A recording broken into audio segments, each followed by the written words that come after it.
Please join us in welcoming Jillian Walker, a federal civil servant with 20 years of experience serving in various parts of the world.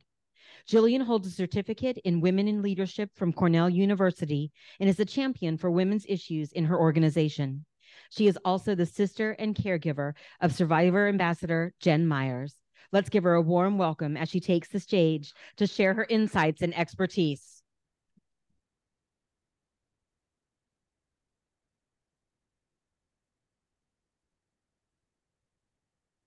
I'm going to use this because I have a dream of doing a TED Talk someday, and this is my practice, so thank you. It's been an emotional couple of days, so I am going to do my best to fulfill the task that Tamika gave me, which was to spend 10 minutes talking about myself, which is hard for me, and my role as a caregiver to my sister. So many of you know my sister, Jen. She has stage 4 recurrent metastatic cancer. Her cancer journey has been almost 10 years long. And I don't like to talk about it. We'll start there. I don't like to talk about it. It's not comfortable for me.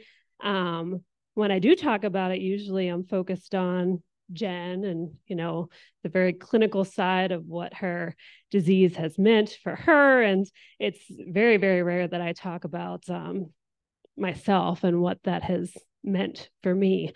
Those of you that know Jen will know that that is a family trait. Jen doesn't like to talk about it either. So I think my mom's watching. Sorry, Mom. It's genetic. I think you might know Jen was supposed to be here today, and she couldn't make it because she's not doing well. She's not feeling well. We were supposed to be up here together. So since about 36 hours ago, when I found out she wasn't coming, my thoughts on what I would say has evolved quite a bit. And I actually think it's pretty interesting that she's not here because it's forcing me, one, to think about just myself as the caregiver and how I'm feeling. But you all are getting me on a very low day as well. I am feeling all of those big feelings. And I think that's representative of how I have felt throughout her experience with cancer. And what feelings are those? I'm angry. I'm angry that Jen is not here today because she really wanted to be here and she was looking forward to it for a long time. I'm grieving that we don't have this time together right now.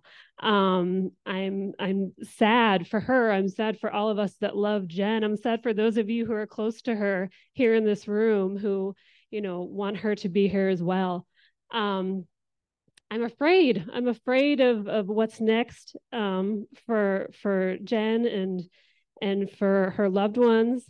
And afraid of what the next phone call or text message might be.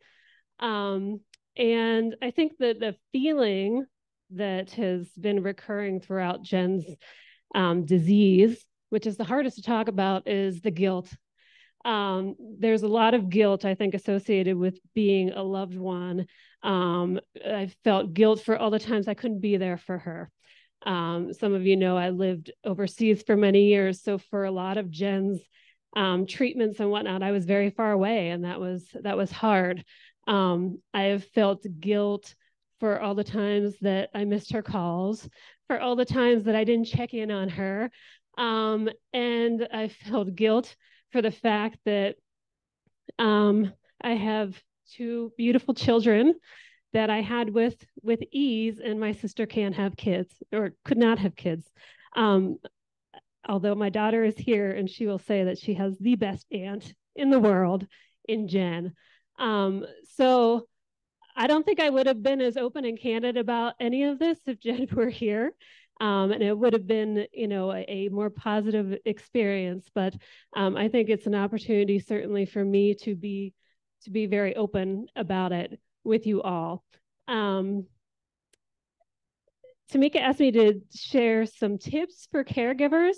And I will say I am still learning myself. Until this morning, I had no idea that there was a whole network out there to pair caregivers with other people going through those experiences. So thank you to Johnny for being here and educating me on that. I will definitely look into that because I've never talked to anybody who has been through what I've been through as far as supporting a sister through cancer, which is a little bit crazy.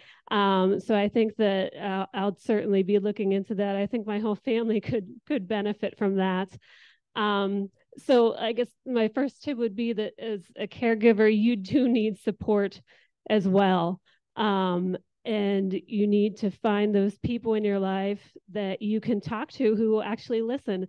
I think, at least for me, when I'm very reluctant to tell people about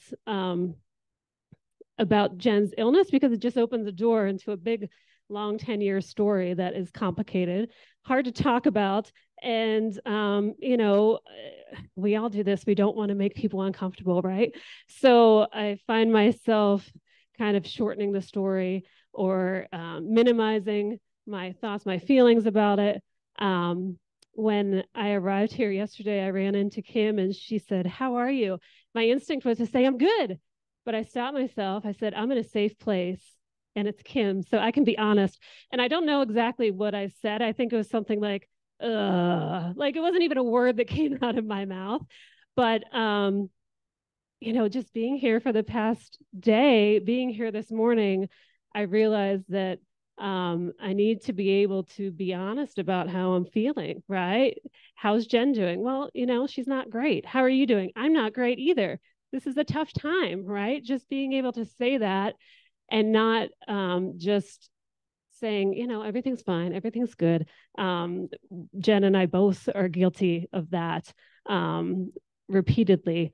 I think the other thing that I will touch on is that when Jen was at her lowest point in her cancer journey, none of us knew how to help her. None of us, being her family, myself, my other sister, my parents, her husband, none of us knew what to do for her because we could be there for her, we could empathize, but we could not relate. None of us had been through that experience. And we were desperate because we just saw her really in a low place and we didn't know what to do about it. And it was just in time that Jen found Cervivor. And it changed her life. It gave her purpose. She found her people. She found those people that she could relate to, that she was comfortable talking to about her illness. And I could not be more grateful for that because I saw my sister come back from a very bad place.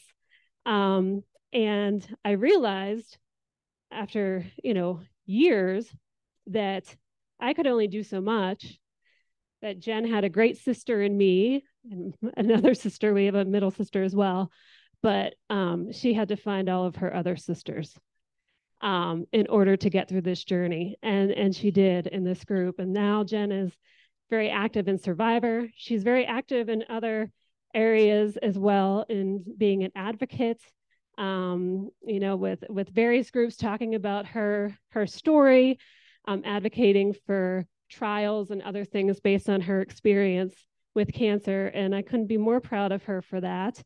And now I'm finding that I am also healing through this group here as well, because you've given me a space to talk about my role in all of this. So Jen and I are kind of going through that together. And in recent months, we've been talking a lot about how we can continue to advocate as a family. Jen really does want us all to get involved and share her passion for this issue. My daughter is getting involved as well. And that's how we're going to carry her legacy forward. And again, if it wasn't for Cervivor, I don't think Jen would be where she is today. I don't think any of us would be where we are as a family. And it's really given us a place to focus our efforts and to make something good out of this situation. So for that, I'm very thankful. I thank you for listening to me today. I don't think I've ever talked for this length of time about my experience. So thank you for that. And I know that Jen sends her love to all of you. Thanks.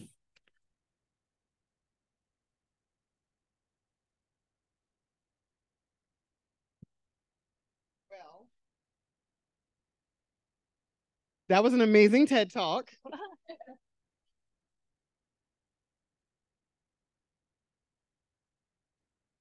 So, you don't want me to run away? I don't want you to run away yet. So, this community is called Cervivor, but it's not just for the patients. It's for the sisters, the husbands, the partners, the wives, the moms, the aunties, for everyone involved. Know that you can always be transparent with us, and we will always be here for you and your family. Always.